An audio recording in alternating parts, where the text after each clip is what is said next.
the Only Use Studios. Dr. Patino in his office.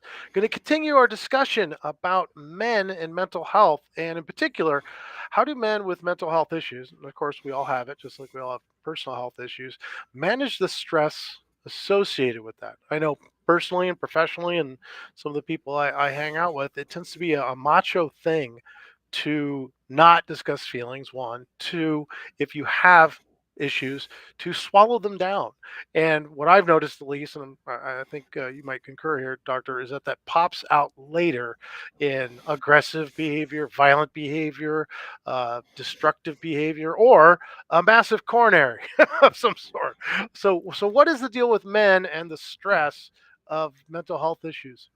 Well, last time we talked somewhat about men having some difficulty with communicating emotions, right? And the burden of masculine toxicity and the fact that men kind of have to carry the burden of being macho, right? I Mhm. mean, most people look at that as something negative, but if you really try to be empathic to the man, that's his burden. And carrying that has consequences, right? And you just mentioned, aggression, domestic violence, alcoholism, drug abuse, and so on, right? I mean, let me give you an example. I was actually down south for the last few days, and I was talking to a friend of mine, and we're talking about stress, and how stress affects you, and so on. And we were talking about a third friend of ours, that I haven't seen for a while, right? And he was telling me, he says, you won't believe this. This guy's is a traditional hunter, masculine, in control. Nobody's gonna tell me what to do. So he says he's at a gun store, right? And he gets this really tight pain in his chest, Hmm. and, and he knew there was something not right with his heart. But instead of telling someone there that he was having this weak moment of pain, right? He decided to drive himself in his truck to the emergency room, Wow. right? And he walks into the emergency room on his own and he tells them, I think I'm having a heart attack. Well, there's nothing positive about doing that, because not only he could have died on his way to the emergency room, he could have killed somebody else, Very much so. right? So that is kind of an acute consequence of machismo, if you may, right? But one of the things that we don't pay a lot of attention to, and I just want to bring it to the attention of men in general, is the fact that for some reason women live longer than men. I mean, it doesn't matter what part of the world you go Yeah, into, it's across the board, universal. universal. So how come? How And, come and, and women? isn't it significant, like 7 to 10 years longer? Well, I mean, as an average, it's about 3 years, but Okay, in some societies, a lot longer than that. So there are a lot of studies about that, genetics, chromosomes, and so on. But there's one particular feature of men that has to do with aggression that is not as present in women. And we also know that women have a better immune system. Interestingly enough, women get ill more often than men, hmm. but men die younger, right? Okay. So, are there any other possibilities here? And that's why I named this podcast Men and Stress. And that is because there are very few things in the biology of man that are as consistently damaging to your longevity than stress. So now we have been raised with the idea that we have to tolerate stress, right? Oh yeah, That you have to be in control. You take whatever comes, and you never fault, right? You never say, I can't handle this. But there's got to be a way for us to identify our limits, because chronic stress has the same reaction of in the body that you have when you have inflammation. And we've talked about this before, the stress reaction of elevated cortisol for long periods of time creates a multitude, like chain reaction in your body. You know, the utilization of glucose goes down, insulin is not as effective, people start building bellies, you know, I'm very vis- familiar with that. Actually, you start unfortunately, you start developing visceral fat, right? yeah. No So matter that how is much I work out, it's there. exactly because visceral fat requires that your body be de-stressed, both in terms of what you're eating, what you're drinking, hydration, exercise, good sleep. There's a multitude of things that come together.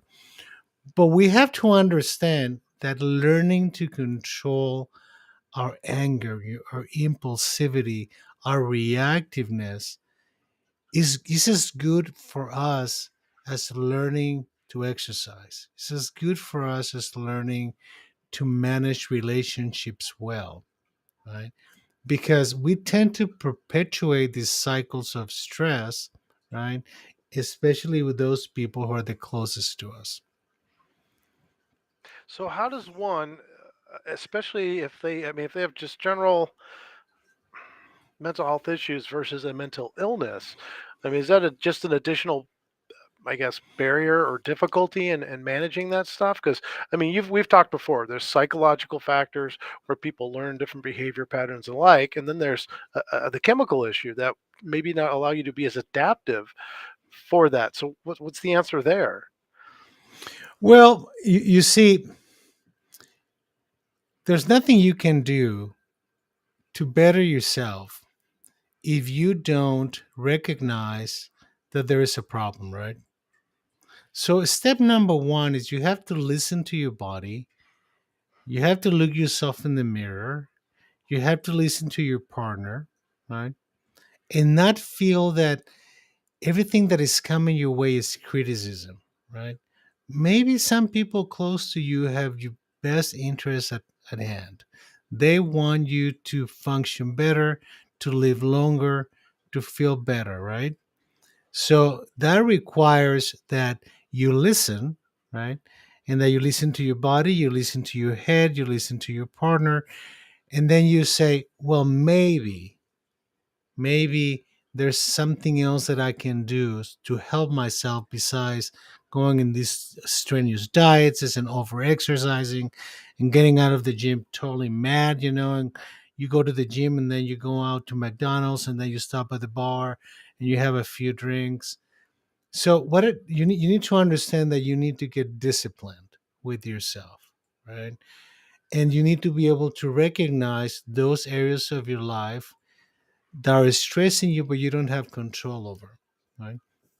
There are a lot of techniques, but what I find most frustrating when I get men to see me or to see a therapist that is working with me is that it becomes extremely shameful for men to present themselves as being weak. It's like if like men think of going to the psychiatrist, the psychologist, the therapist as somebody put him in the middle of the street and getting them naked, right?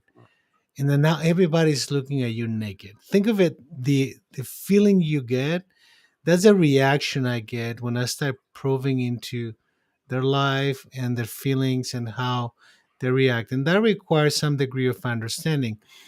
I do find that men tend to have a lot easier time communicating with their partners, but at the same time, the partner is holding a secrets, okay, that make the partner very vulnerable to the man's anger, Hmm. right? So it's kind of like a no-win situation for the partner because they say, "I know you're hurting, but you don't want me to help you, and you don't want me to tell anybody about it," right? Eventually, those cycles kind of break, and they break not because man wants help, but because the consequences are too severe um, for the man to cope with. Let me give you an example. Uh, your partner says, I don't want to be with you anymore. I'm walking away. And then you say, well, I'll do whatever it takes so you don't leave, right? Okay, that's an opportunity. It's an opening of a small little door, right? That may help us get somewhere, or the individual becomes so depressed that it becomes suicidal and ends up in a psychiatric hospital, or the drinking gets so severe that an intervention is required from the family, and then that person needs to go to detox, and that's another opportunity. So we're frequently looking for opportunities to try to engage man into understanding that the mental health system is not the enemy, and is not a shame, should not be a shame provoking event, right? Which seems pretty important because the things you just mentioned are all crises, right? Exactly. The problem that happens frequently is that we are going from crisis to crisis to crisis, right? And in part is because probably half to more of the people in the mental health system itself are men. Mm. So I mean, the fact that you and I are men doesn't mean that we're perfect at managing our emotions or anger, right? We may have a little more understanding of it, right? Oh, you do it way better than I do, for sure. But then but again, but you've been doing it for 33 years and are exactly. trained in this. I mean, most men have never even discussed how do you manage stuff. I mean, being a young man, it was like, okay, work out really hard, again, stay focused, smash some things every once in a while, have some beers, and move on. And that's pretty much the typical mentality. Occasionally, I think you've said in the past shows, you find a friend with whom you could be, your term, emotionally intimate, and guys get kind of freaked out about that. But you can speak honestly about your feelings, your stresses, and the like. Um, I know personally, I've had a couple of those people in my life. They're all dead. uh, yeah, Yeah, but straight let me up, they all let, died, including one last year. So it's an interesting thing. I mean, I've experienced it. I think most guys don't have it. Um, even Matt, my friend, the former NFL player, Mhm. he's a therapist now. He saw that it was difficult for guys to do that, so he thought if I went and do it, big macho, 6, 7 foot NFL player, maybe I can be of comfort to those guys. But he's still finding it a barrier. Absolutely. I mean, let me give you an example. I'm sure that in your real job life, where you kind of deal with people in the self defense, guns, type of environment, you have to deal with a lot of people who are very superficial, who Mm. are not going to let you see any vulnerability, right? And that they can easily turn into um, impulsive anger, barriers of frustration that they don't let you get close. You can see it in their body posture, you can see it in their facial expression. On the other hand, you have also actually worked with people like special forces, who have had tremendous amounts of mindfulness training into how to cope and how to deal, not necessarily because they're being trained to deal with their manhood issues, but because they cannot allow those issues to interfere in the battlefield or in the decision making of life and death situations, right? That they have to, I mean, sometimes they may look almost like a psychiatrist, look like neutral, like we don't have any emotion, like we're not reacting to anything. And it's not that we don't, it's that we're processing it differently, Mm. because if we become emotional ourselves, that's threatening to the person in front of us. So how do you perceive the limits of man in terms of taking the step, right, of doing something that long term is good for you, but you can't really get yourself to do it? Yeah, another guys that you mentioned, one in particular, he's a former officer and uh, the group guys, and also worked for JSOC. And he was said a very interesting thing to me. I said, when they test you guys, what are they looking for? He says, well, that's kind of a secret. He says, but I'll tell you, in my case, he says I didn't have the IQ they wanted. They wanted above 130. He says, but I had a very high EQ, the Mhm. emotion. I said, "Oh, interesting." He goes, "Yeah, and that allows me, like he said, as an ops boss there.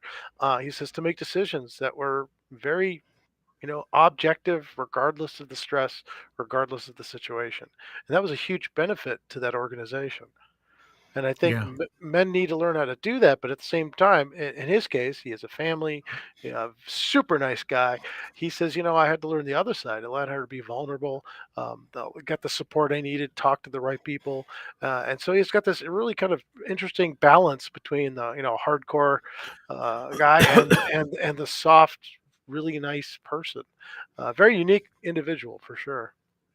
Yeah, and we men tend to create these little tribes, if you may, and we tend to maintain the tribes for a very long time. And it's very difficult for us to allow new people into the tribe. And you said something that uses a word that I just remind me of something is that the issue of vulnerability, Mm, right? How can we help men? How can we extend a hand to a man and say, how can I help you learn to be vulnerable without you feeling that you're losing anything, right? And I think that in part it's a process. It's something that we need to give ourselves to do over long periods of time, and we need to start with kids, with children, right?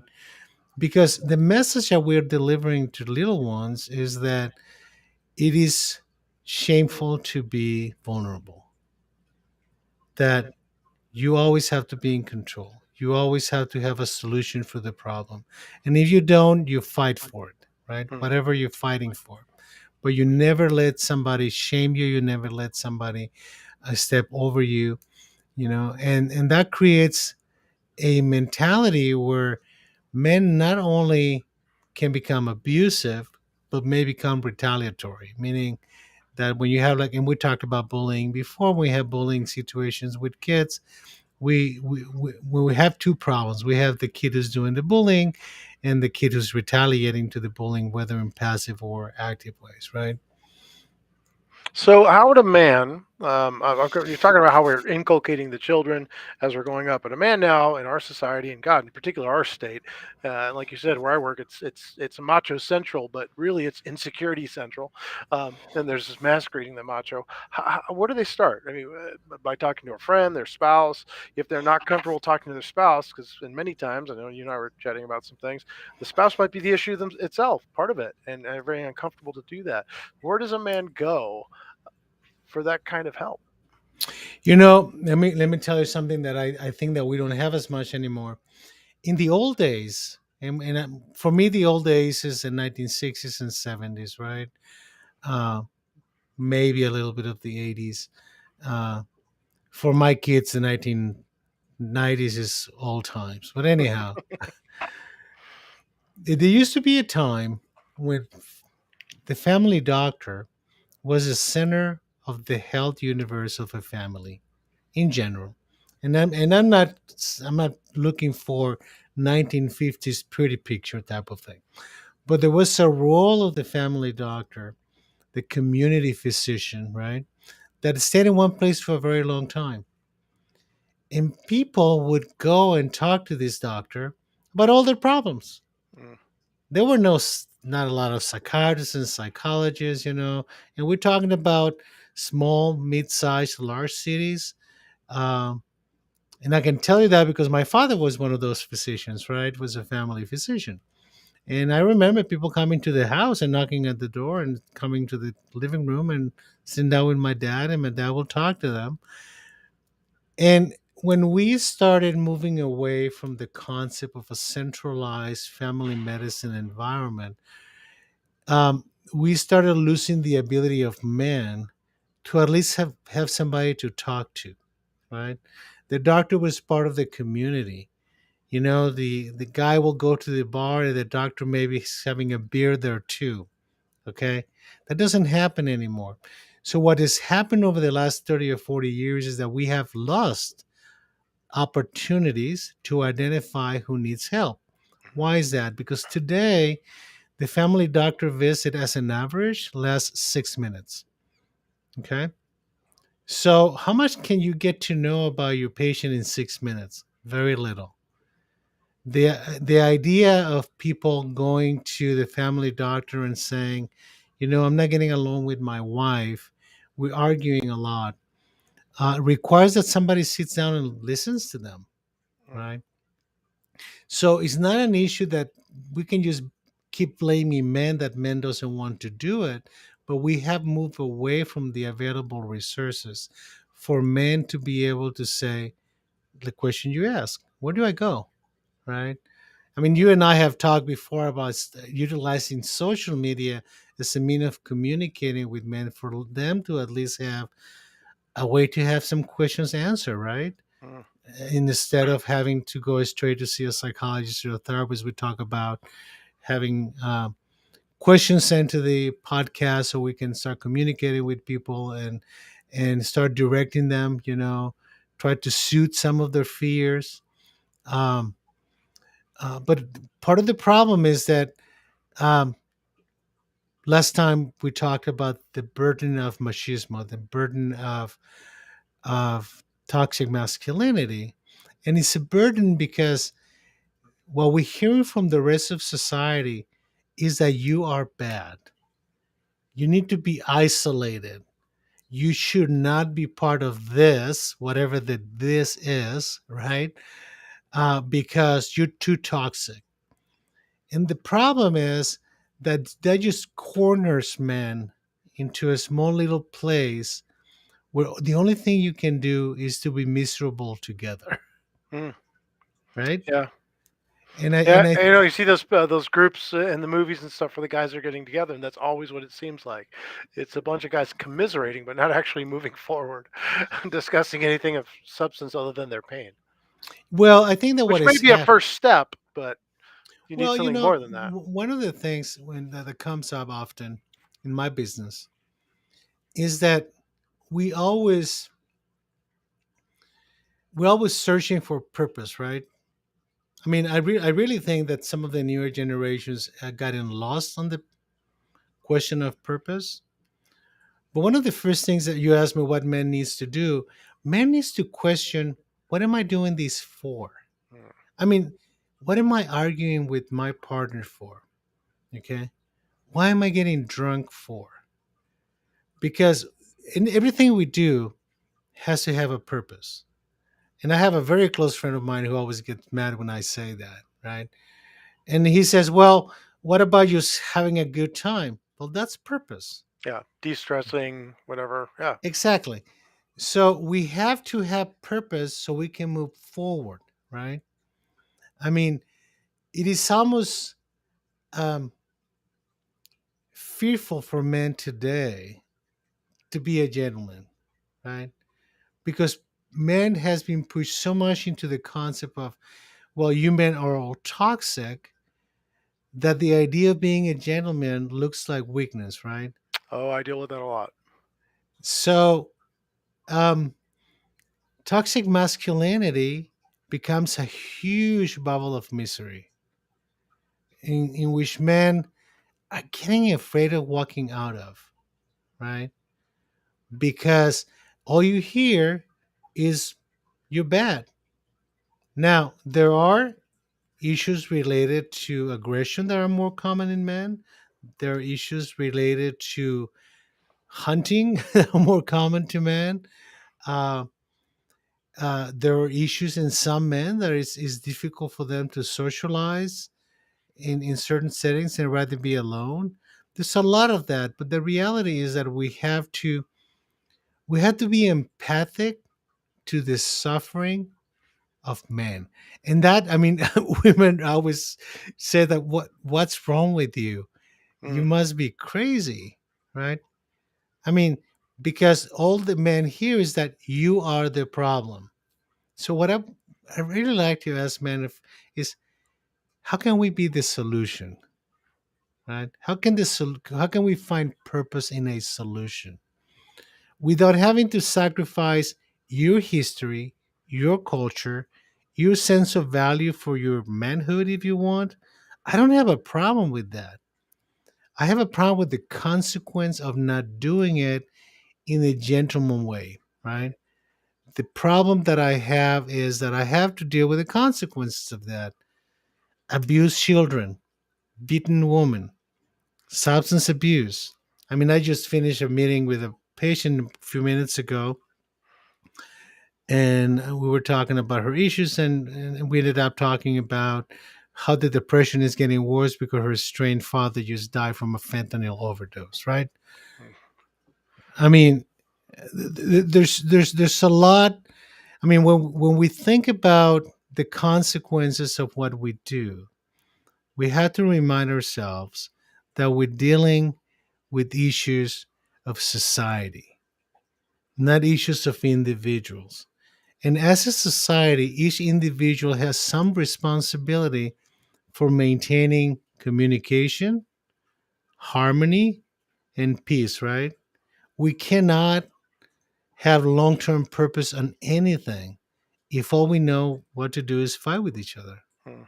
So really, you talk about the archetype of the man taking care of business for society, for their country, for their family. That becomes a primary issue, and really, taking care of their mental health is forefront in that. Well, you see, there's part of the macho attitude that is very romantic, right? Like, I will die for my country. I will die for my family. I would die. And we actually grow up with this idea, right? Mm. And I don't think there's anything wrong with the idea, but we really need to get to understand what it means. It doesn't mean that you we want to die. It means that we want to commit to a purpose for our existence, right? We're trying to define what's important to us. So carrying a flag and saying "I will die for my country" means very little. It sounds very romantic, So it really should be right? I want to live for my family. I want to live for my Exactly. country. I want to live for my community and provide some type of feedback. I have another question for you. What happens to men? And I just again, it's personal. I'm kind of one of them. Like I say, my close friends, the people I talk to, have all passed. One just passed last year. I'm the one everyone comes to for advice. The guy who passed is one of three people in my entire life who ever asked me, "How are you doing?" Hmm. Everybody else is coming to ask for their problems, but no one ever. And that's one of the. It was a very tough loss for me because I'm like, there's one of the few people who actually said, "How are you doing? Let's talk about you. What's bothering you." Everybody else the other way around. And I know that's your profession. I wonder about that with you. Who do you talk to for your issues? Besides myself, Yeah. well, I have wonderful dialogues with me. It's very interesting because I find very soothing the understanding of others. Hmm. So for me, being able to connect and to understand where those feelings are coming from uh, teaches me as much about me as about them, right? So it's not that we're bootlegging therapy with our patients. It's just that the process of empathy and understanding is very self-fulfilling, if you may, right?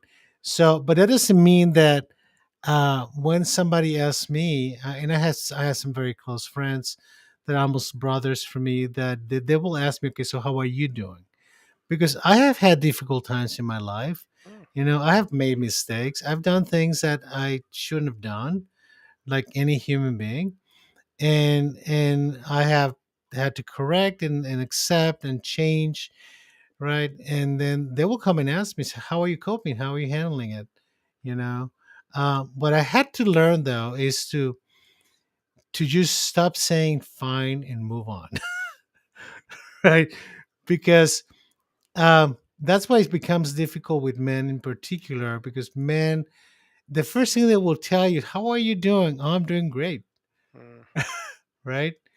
I'm And a pretty big sure. I'm smile. pretty sure. I'm pretty sure we literally did that just before the show. Exactly. Yeah, And but so you're we had a little conversation after that, and it didn't end up. afterwards, though. But initially, it's I'm fine. Let's go.